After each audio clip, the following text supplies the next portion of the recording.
Stop envying your neighbor with the perfect lawn and the Tesla. You are not looking at success, you are looking at a crime scene. Most people see a 3-story colonial and think, American dream. I see a gilded cage. That man isn't rich. He is the highest paid servant to his own debt, suffering a slow-motion financial panic attack. I'm King, and I am a content architect for the financially restless.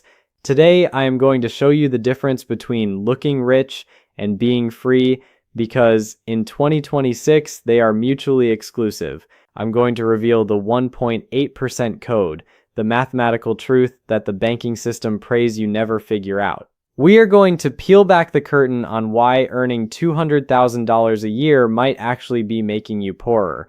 Before we dismantle the illusion of the middle class, do yourself a favor, subscribe and like this video. Consider it your first deposit into the bank of reality. The economy is a machine designed to break you. This video is your manual to break the machine. Let's talk about the math, because the math doesn't care about your feelings, your social status, or your Instagram feed. In the United States today, we have been sold a bill of goods regarding what it means to be a millionaire. For decades, the word millionaire was the ultimate finish line. It suggested private jets, yachts, and a life of leisure. But here is the cold, hard truth. In 2026, $1 million is a starter kit. If you have $1 million in total net worth, and 800,000 of that is the equity in your primary residence, you aren't a millionaire in any way that actually matters. You are just a person with a very expensive roof over your head who still has to work 40 hours a week to pay for the property taxes and the heating bill. You can't go to the grocery store and pay for eggs with a piece of your drywall. You can't pay for a heart surgeon by handing them the shingles off your roof. Real wealth in America is not what you own, it is what you have access to. It is liquidity. It is investable assets. The Federal Reserve recently released data that should haunt your dreams. While the number of millionaires is technically rising, the number of people who actually hold real liquid freedom is shrinking. Only about 1.8% of American households possess more than $2 million in investable assets, meaning cash, stocks, bonds, or real estate that isn't their primary home. These are the ghosts of the financial system. You don't see them because they aren't screaming for your attention. They are the 1.8%. Why is 2 million the magic number? It's because of the 4% rule, a cornerstone of retirement planning. If you have $2 million invested in a diversified portfolio, you can safely withdraw 4% a year. That's $80,000 without ever touching the principal. After the IRS takes its cut, you're left with roughly $60,000 to $65,000. In most of America, that is a dignified, comfortable, work-free life. But here's the problem. 98.2% of the population is nowhere near that. They are caught in the high-income, poor cash flow trap. They earn $200,000 a year, but they spend $195,000 to maintain the appearance of being in the 1.8%. This is lifestyle creep, and it is a terminal illness for your bank account. Every time your salary goes up, your car payment goes up, your mortgage goes up, and your kids' private school tuition goes up. You aren't getting richer, you are just upgrading the quality of your stress. The math of waiting is even more brutal. Let's look at the waiting tax.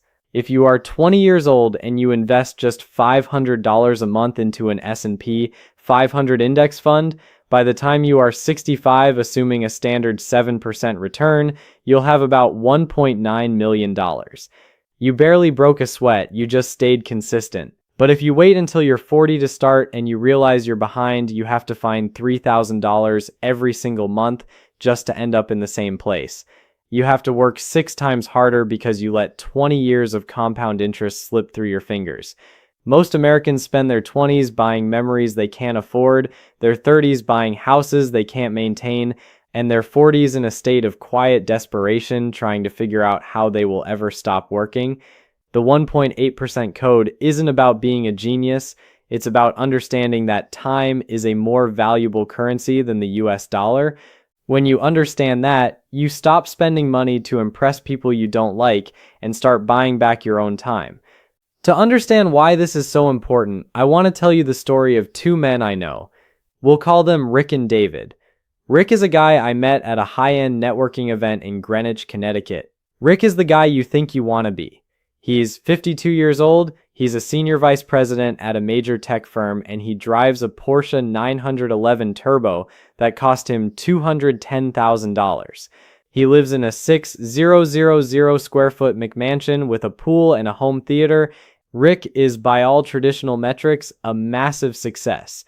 But if you sit down with Rick for more than 10 minutes, you start to see the cracks. His eyes are bloodshot, he checks his phone every 90 seconds, he hasn't slept through the night in 3 years. Rick's life costs him $18,000 a month just to exist. Between the mortgage, the property taxes, the luxury car leases, the country club dues, and the lifestyle his wife and kids have grown accustomed to, Rick is on a treadmill that is set to a sprint. He has a net worth of $3 million on paper, but $2.5 million of that is tied up in his house and his cars. He has almost no liquidity. If Rick gets laid off tomorrow, and in the world of AI and corporate restructuring, that is a very real possibility, his entire world collapses in 90 days. Rick is wearing golden handcuffs. He is a high-level servant to his own debt. He is not in the 1.8%, he is in the top 10% of earners, but he has 0% freedom. Then there is David. David lives 3 towns over in a modest 800 square foot ranch house that he bought 15 years ago and paid off early. David drives a Toyota Camry that he keeps meticulously clean. He shops at Costco, he wears clothes from Target and Lululemon, nothing with a visible logo. To the world, David is just an average middle-class guy. He might even look like he's struggling a bit to people like Rick. But David has a secret. David has been maxing out his 401k, his IRA, and a taxable brokerage account for 25 years. He didn't buy the boat. He didn't buy the vacation home. He stayed in the boring house even when his salary doubled. Today, David has $2.4 million sitting in low-cost index funds. His house is worth $500,000 and it's completely clear of debt. David's annual expenses are only $50,000. He is currently generating $96,000 a year in passive income from his investments. David quit his high-stress corporate job 3 years ago. He now spends his mornings volunteering at a local wood shop and his afternoons hiking with his dog. When the stock market crashed in 2022, Rick was having a nervous breakdown because his home value dipped and his bonus was cut. David, on the other hand, was thrilled. He used his excess cash flow to buy more shares while they were on sale. The emotional difference between these two men is the difference between heaven and hell. Rick is living in a state of constant, low-level terror. He is afraid of his boss, afraid of the economy, and afraid of his own shadow because his entire identity is tied to a lifestyle he can't actually afford. David is the most powerful man in any room because he doesn't need anything from anyone. He has reached the point of statistical independence. He has fuck you money. Not the kind you use to buy a golden toilet, but the kind you use to protect your soul. The most tragic thing you can see in America is a 72-year-old man standing at the front of a big box retail store, wearing a colorful apron and greeting customers not because he wants to be there, but because he has to be there. He spent his 40s and 50s living like a king, and now he has to spend his twilight years as a servant. That is the cost of not following the 1.8% code. It is a price I don't want any of you to pay. So, how do you actually get there? How do you move from the Rick category to the David category? It requires a 3-stage tactical overhaul of your entire financial life. Stage 1 is what I call the fortress. This is the foundation, and it's where most people fail because it's not sexy. To build the fortress, you must first eradicate all financial parasites. I am talking about credit card debt, personal loans, and high-interest car notes. If you are carrying a balance on a credit card at 22% interest, while trying to invest in the stock market for an 8% return, you are a fool. You are pouring water into a bucket with a giant hole in the bottom. Kill the debt first. Once the parasites are gone, you build your emergency fund. In the 1.8% code, an emergency fund isn't $1,000. It is 6 months of your total living expenses kept in a high-yield savings account. This is your sleep at night fund. It ensures that if the world goes to hell tomorrow, you have half a year to figure it out without panic. During this stage, your mindset must be Sony, save only, not yield. You aren't trying to get rich yet. You are trying to become unbreakable. You live like a student, you eat at home, you drive the old car, you build the walls of your fortress so high that no economic storm can blow them down. Stage 2 is the bridge. This is where you move from $100,000 in liquidity to that first $1 million. This is the longest and most difficult part of the journey. The key here is automation and asset allocation. You must set up your financial system so that your investments are taken out of your paycheck before you ever see them. If you have to make a conscious decision to save every month, you will eventually fail. The human brain is wired for short-term dopamine hits. You'll see a new iPhone or a vacation to Tulum and you'll skip a month of investing. Don't trust yourself. Automate it. You should be maxing out your 401k match. That is a 100% return on your money immediately. Then you move to the HSA, the Health Savings Account. In the US, the HSA is a triple tax advantage superhero. The money goes in tax-free, it grows tax-free, and if you use it for medical expenses, it comes out tax-free. If you don't use it at age 65, it basically turns into a traditional IRA. It is the best investment vehicle in existence.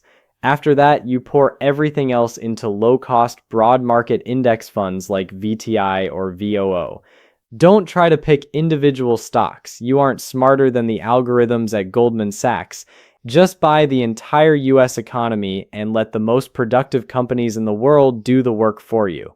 In the bridge phase, you need to aim for a 40% savings rate. I know that sounds impossible, but the 1.8% don't do what's easy. They do what's necessary. Stage 3 is the freedom frontier. This is where you go from $1 million to $2 million and beyond. At this level, the game changes. Now, you are focused on taxable brokerage accounts. Why? Because you can't touch your 401k or IRA money until you're 59 and a half without paying a massive penalty. If you want to retire at 45 or 50, you need a bridge of money that you can access now. This is where you learn about tax loss harvesting, using your investment losses to offset your income and lower your tax bill. This is where you look into umbrella insurance. Once you have a couple $1,000,000, you are a target for lawsuits in our litigious American culture. An umbrella policy is cheap protection for your hard-earned liquidity. In stage 3, you stop thinking about working for money and start thinking about capital preservation. Your money is now a forest. You don't need to plant more trees, you just need to make sure the forest doesn't burn down. You transition from an aggressive growth mindset to a balanced, sustainable one. And this is the stage where you realize that the Tesla and the big house aren't symbols of success. They are just tools, and if you don't need them to be happy, you don't buy them. The transition between these stages is not just about the numbers in your Vanguard account, it's about the rewiring of your brain. You have to learn to be okay with being uncool. You have to be okay with your friends thinking you're a bit cheap because you didn't go on the $5,000 group trip to Vegas. You have to be okay with the fact that your car is the oldest one in the parking lot at work. The 1.8% are invisible. They are the millionaire next door. They are the ones who realize that the ultimate luxury isn't a watch that costs $50. 000. It's the ability to wake up at 10 a.m. on a Tuesday and decide that you're going to spend the day reading a book or teaching your kid how to throw a baseball, and knowing that not a single cent of your lifestyle is dependent on a boss liking you. As we wrap this up, I want you to take a long, hard look at your life. The American economy is a massive, incredibly efficient machine designed to separate you from your money. It uses every psychological trick in the book. Social media envy, easy credit, targeted advertising to keep you on the treadmill. It wants you to be Rick. It wants you to be stressed, indebted, and productive until the day you die. But you have a choice. You can continue to be fuel for the machine, or you can learn to operate it. There is a fork in the road ahead of you. One path leads to the golden handcuffs. It looks great in pictures, it feels good for about 15 minutes after you buy something new, but it ends in a state of perpetual anxiety and a possible orange apron at age 72. The other path is the freedom frontier. It is quieter, it is humbler. It requires sacrifice in your 20s and 30s that most people aren't willing to make. But it ends in a place of total autonomy. It ends with you owning your time, your health, and your peace of mind. Wealth in America is not a mystery. It is a discipline. It is the result of 1,000 small, boring decisions made over a long period of time. It is the decision to buy an index fund instead of a crypto scam. It is the decision to drive the Toyota for 12 years instead of leasing a BMW every 3. It is the decision to value your future self more than your current ego. So here's my challenge to you. Tonight, when the house is quiet, I want you to log into all your accounts. I want you to ignore your home equity. I want you to ignore your car's trade-in value. I want you to look only at your liquid investable assets. That is your real number. That is your level of freedom. If that number scares you, good. Use that fear as fuel. Stop playing the game by the rules of the 98% and start following the 1.8% code. If you are ready to stop being a servant to your lifestyle and start being the master of your future, I want you to leave a comment below with the numbers 1.8%. It's a signal to me and to this community that you are choosing the path of David, the path of stealth wealth, and the path of true American freedom. Like this video if it gave you the wake-up call you needed, and share it with one person who is currently trapped on the treadmill. We are building a new generation of millionaires who don't need to shout to be heard. I'm King, and I'll see you at the finish line. Don't let the machine win. Take control of your numbers, take control of your life, and I will see you in the next one.